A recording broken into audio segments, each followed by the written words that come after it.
Mayroon po tayo dito ngayon, oh. Malaking hipon, mga kaibigan. Ay, oh.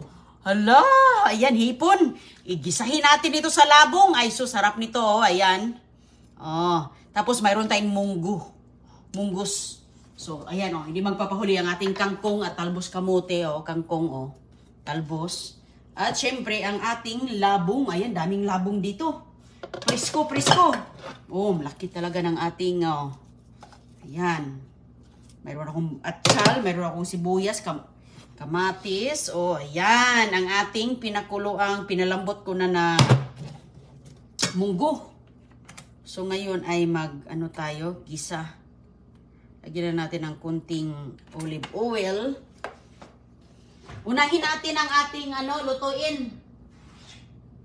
Lutuin muna natin itong hipon na may ulo. Sarap sipsipin ang ulo. Oh. Yan, sarap to, daming sabaw. Magsabaw tayo ngayon, mga kaibigan, kay sarap to. Ayan, kumusta po sa inyong lahat? Lagyan natin, kuha tayo ng... Oh, sino bang kumakain ng mga labo ngayon? Ayan, oh, piniluto ko na to. Pinalambot ko na yan, mga kaibigan. So, ready to timpla na. Kaya, ayan. Oh, iyan ang masarap. Lalo na talbos kamuti. Ito ang nagdala ng ating... pampalasa. Oh, mayroong ulo. Bagong huli, preskong huli, mga kaibigan. Ayun. Wow. So, anuin natin to? Unahin natin yan. Hindi pa mainit.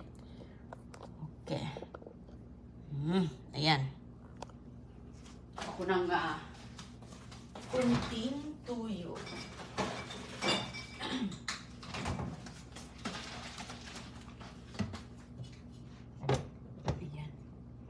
Pa mainit, lagyan natin, bi. Pwede na. Pwede na lagyan natin to. Ayan, lagyan natin unahin natin yung mga, natin, sahog.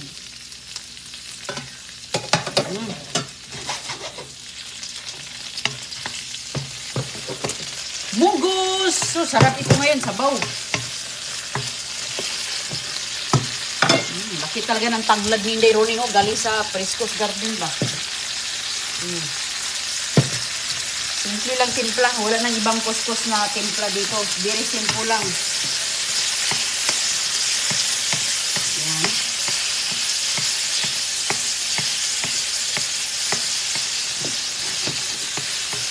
Tapos, lagay natin ito sa...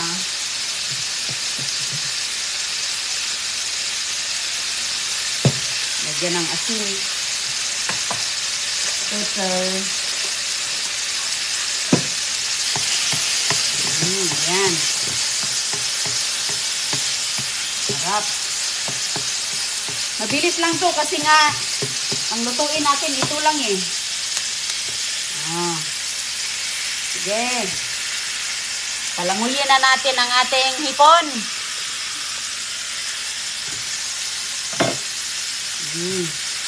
Laki-laki ng hipon, kurabuyag, oh. Isang ganito, mga kaibigan, oh. Isang ganyan po siya, oh.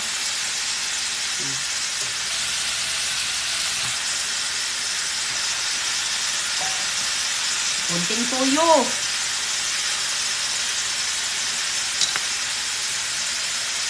Kunting tuyo.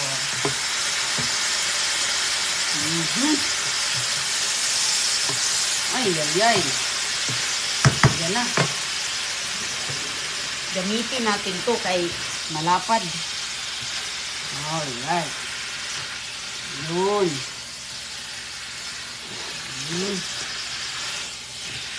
Mabilis lang itong maluto ang hipon. Ayan.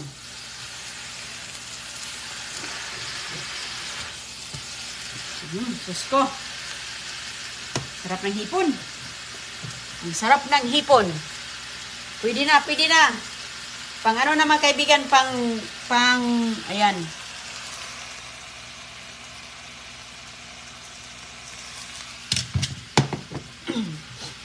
Pang tanghalian, hapunan.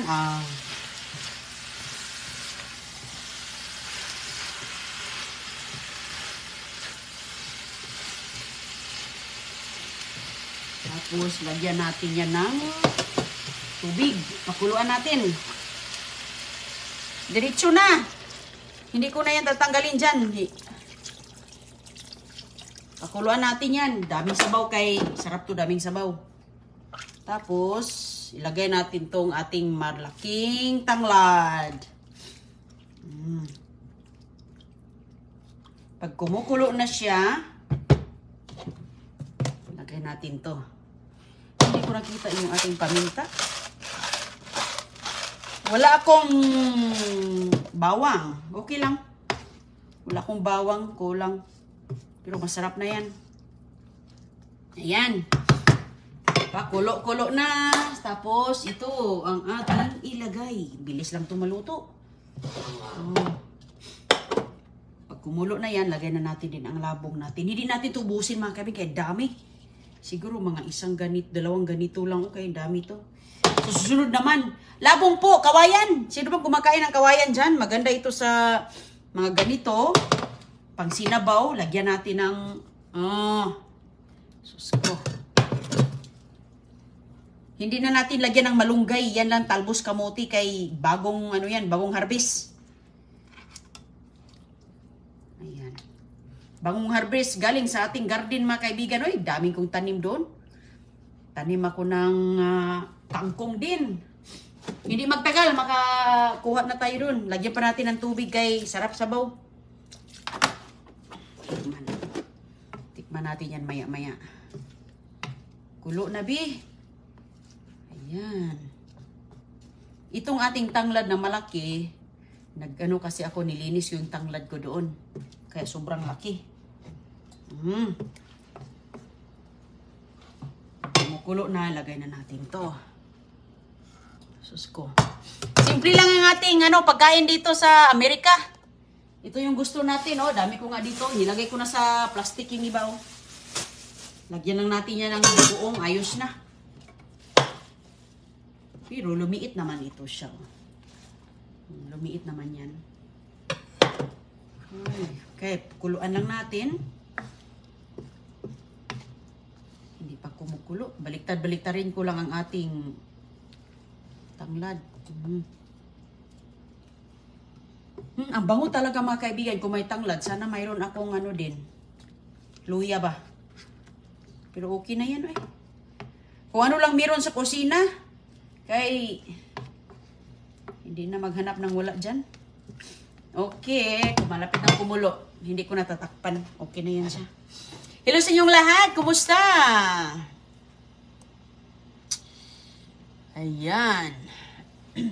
Luto na itong labong natin, Luto na yan. Luto na yan. Timplan lang ang kulang nito kasi ayan, lagay na natin. Naluto na yan siya. So, pag ilagay ko to, maluto natin talbos kamote, konting kuluan, okay na. Kay luto na to, pwede na itong timplahan, Pwede nga itong... Pwede nga iyang timplahan, lagyan na ng pang-insalada ba? Okay. Ayos na.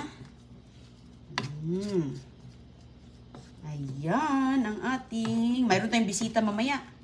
Ito lang ipakainin din na running sa mga bisita natin. Simple lang. Ayan. Sa bango-bango mga kaibigan, Bango. Mulo na siya. So ngayon, lagay ko na to. Ang ating munggos. Anong tawag niyo sa Tagalog to? Munggo din?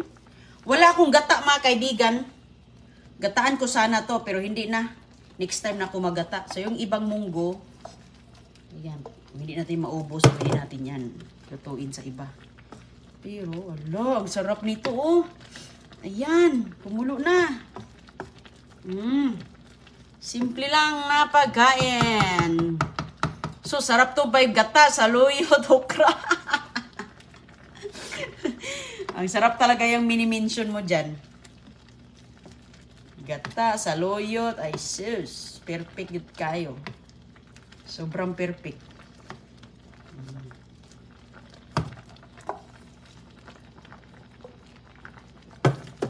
Sobra ka perfect. Hala, grabe. Kasi papadalhan ko din yung bisita ko nito. Ang dami na to. Hindi ito maubos namin. Ang laki-laki talaga ng hipon, Ayan, oh, laki ng hipon mga kaibigan. Okay na yung timpla natin. Sarap yan Yan o, sino bang kumakain ng simple lang, luto? Wala nang ibang arte-arte dyan. Oh, basta ganyan. Okay na. Yum, yum. Yumilicious. Oh, kuluan lang natin. Hala, uy, grabe kasarap nito ay.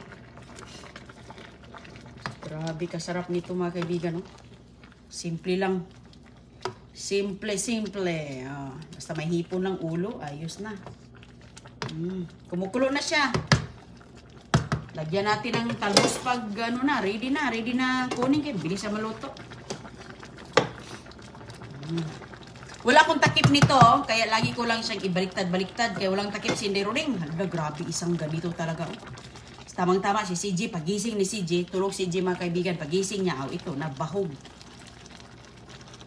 Hala, kulang hubusin ko na lang to kay hubusin na lang kay ano siya.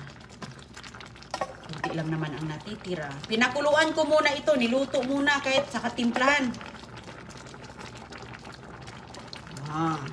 Sa susunod, mayroon pa tayo dito. Oh. Maggata tayo sa susunod.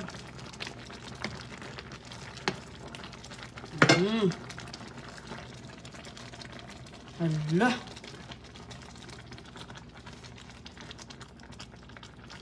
Malaking hipon. Oh. Lumalangoy. Sus ko. Kurabuyag. Solved na ang ating dito. Hindi ito maubos ba? Padalhan ko din yung punta dito maya. Gustong-gusto ni Cristiana yung hipon din. Nakapunta si Inderoning sa laot. Hala, isang ganito. Ay. Titikman natin, be. Tikim, tapos asin lang lagay yan. Lagay na natin, lagyan ng mga magic dyan. Asin lang. Wala nang magic. Ano mga magic na masarap. Ito na. Kasarap na sa sabaw. Kahit kulang ng asin mga kaibigan. Wow.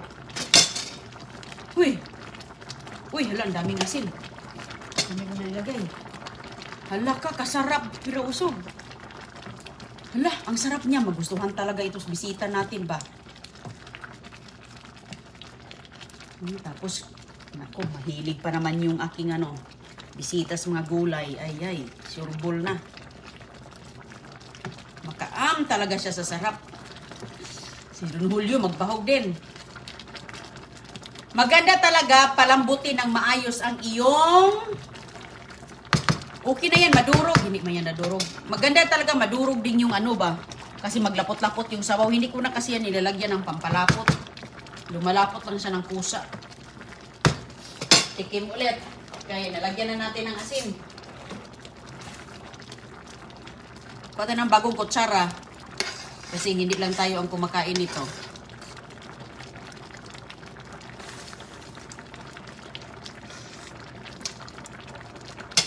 Sarap din, parang dagdagan natin ng asin konti.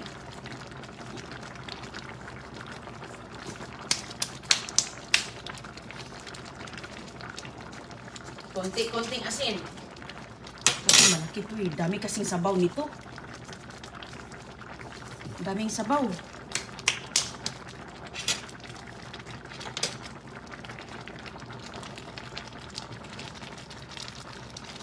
Luto na yan. Pwede na to. Pagtama ng asin. Ito isang minuto lang to. Luto na yan Half cook lang naman to. Okay na yan. Hala, probuyag. Tama na. Talahalakab. Iba talaga yung lasa sa ating hipon. Sarap.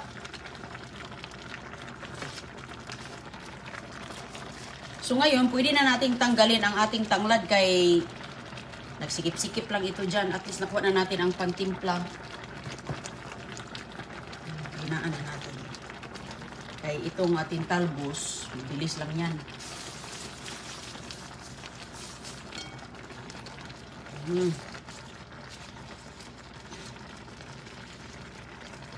Ayan, pwede kong ubusin ito.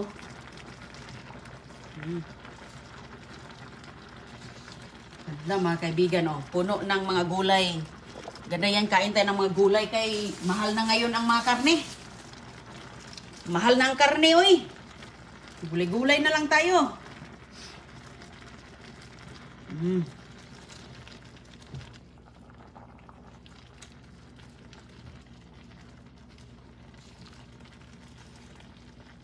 Ayan.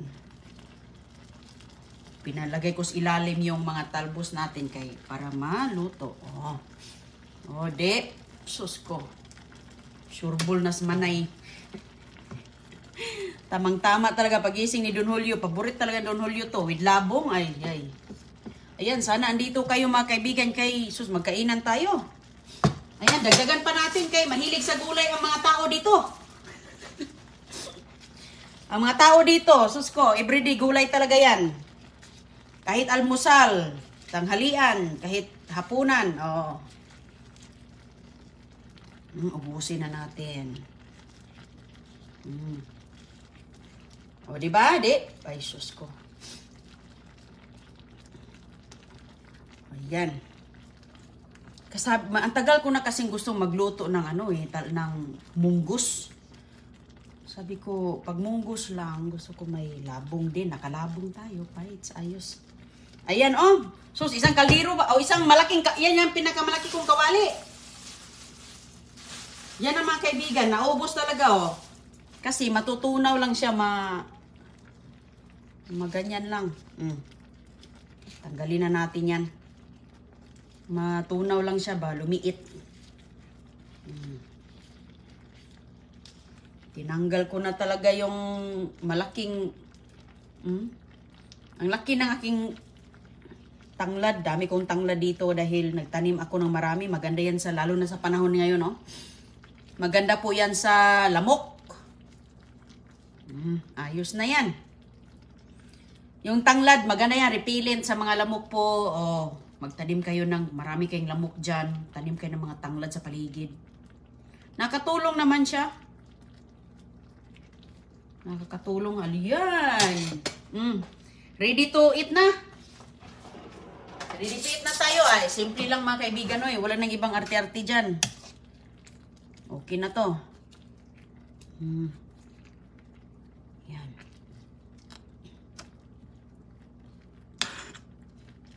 Anong oras na ba kay... Oh. Ayan. Yung talbos natin, luto na yan. Oy, sobrang init na to. Ayan na po. Pwede na. Sarap na.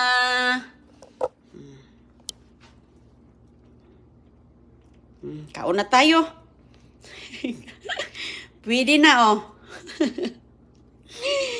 Ay, sarap talaga mga kaibigan. Lalo na yung hipon nito. Sip-sipin ang ulo. Ay, sus ko. Asan yung ginamit ko? Dami ko ng kutsara dito. Oh, hugasan ko yan kay... may labong pa, oh. Sus ko. Pagising ni CJ, magkain kami. Sabay na kami ni Don Julio kay... Kanina lang yun si CJ tulog. Ayan. Simple lang ta kay ito yung mga gulays garden ba. Tampon Family ha, salamat sa labong. Tikman natin labong with talbos sabaw. Init ba? Init pa kayo.